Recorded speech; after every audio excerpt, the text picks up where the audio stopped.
अरे हाँ तो रे काहे बाबू काहे गा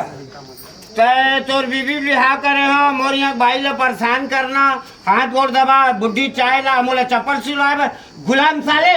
नहीं बाबू क्योंकि गुलाम मत बे वैसन बात न है ना गा तो वैसे कहा बोले चप्पल सिलवा के ला के ये बोलते वो हाथ पैरों का थोड़ा तबीयत ठीक नहीं है तो 2-4 दिन आराम कर लूँ के तो वो हाथ नहीं चला थेगा एक कारण वो किस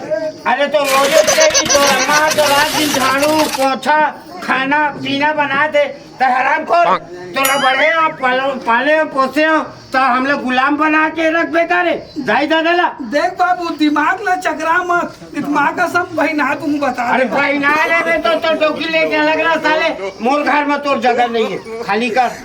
1 मिनट नहीं रखो ये तो है मैं बनाया तोर बाप बनाए क्या बनाएगा मैं तो सुबह नहीं और तो टूरा है तो टूरा के हक देवे तो टूरा तो औरत कैसे कहते ए बुड्ढा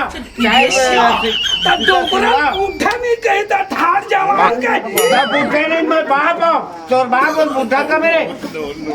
उल्टा सीधा मत बोले कर मैं दारू पिए जाए तो हराम खोल और अगर ना मोर भाई ना और मोला अगर तो औरत है हमला प्रताड़ित करी ना